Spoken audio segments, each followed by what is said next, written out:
absolutely incredible. That's what I know. Oh, okay. Larry, excuse me, Larry Anderson, the guy that stars in Orientation. He's the guy that does the. I don't know. No. No, but I mean, you know who he is, right? Well, you know who I mean? I mean, the yeah. guy in the Orientation film. Yeah. He left Scientology just recently. Okay. Was tired of buying the basic books over and over and over again. And there was a great interview with him and Tommy Davis where they basically say, all your friends are going to disconnect from you if you go this route. He's like, I'm willing to do that. He's like, I'm sick and tired of this. Your management's totally corrupt. He's talking about the basic books. He's like, is that one of the new basic books? He's like, is that finally per LRH? Is that finally 100% L. Ron Hubbard? And Tommy Davis was like, yes, it is. He's like, well, what about the one before that? And the one before that? And the one before that? He's like, I have those. He's like, I have those basic books. He's like, were those not pure LRH? And yet you were selling them as pure LRH, and now here we are again, one more time, reselling the basics.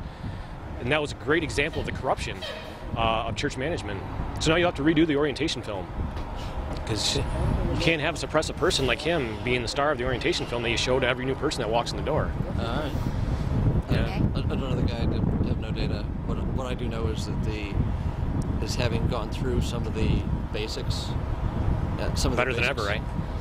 Yeah, they actually did a pretty incredible job. Yeah, I wonder how L. Ron Hubbard managed to disseminate all those off-source books when he was in charge. This is amazing, isn't it? I mean, he's the one that put the books out, and that they were all wrong, even though he wrote them. And somehow the stenographer or whatever made mistakes, and he never caught them. Yet he was the biggest OT in the world, and yet he never caught mistakes in the basic books that were responsible for creating a St. Hill size org over there in England. Okay. And now you have no St. Hill size orgs at all, unless you want to count Flag, but because I've been to many of them, and you, believe it or not, have one of the better orgs, and this place is totally dead. Gotcha. Yeah.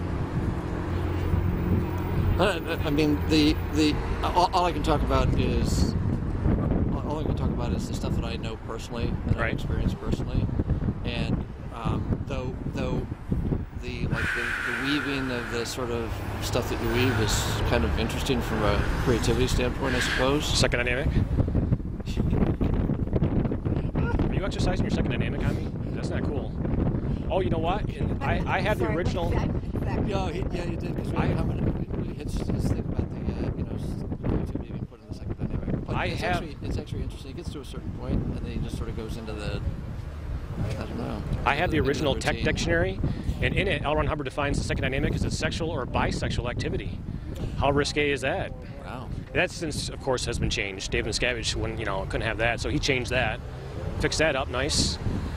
I think it's Philadelphia Doctorate Course, lecture number 20, where Miscavige conveniently omitted, or I should say deleted, a part where L. Ron Hubbard talks about black Dianetics and how if Scientology ever got into the wrong hands, it could be used as a weapon against people. And that part conveniently disappeared because I have both. I have both versions, the old one that wasn't edited and the new one that was edited. So he doesn't give a shit about keeping Scientology working, just so you know. He changes it to suit his needs. Okay. Yeah, because that part's gone. Where he talks about L. Ron Hubbard, you can hear it in his own voice, talks about George Orwell's 1984. He said if Scientology got into the wrong hands, it would pale in comparison to George Orwell's 1984.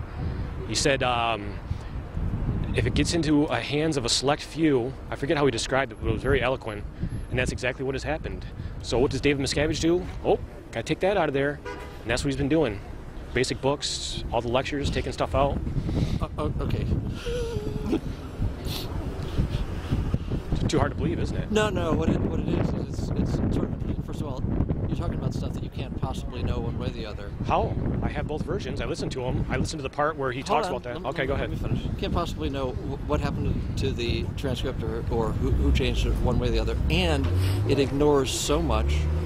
It ignores so much in terms of the amount of data that's been put out about Scientology and the availability of data. Well, let's be specific. Let's be specific. I'm talking about a lecture that I have a version of. I have no data.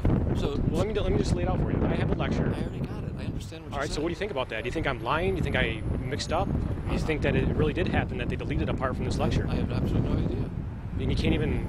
Can you take a stab at it? Do you think it's probably true? Maybe not? Do I think it's probably true? No, that's easy. No, I don't think it's true. Okay, so I probably misheard it, right? Like when I listened to both lectures, I probably mocked it up by mistake in my mind. I have no idea. Yeah.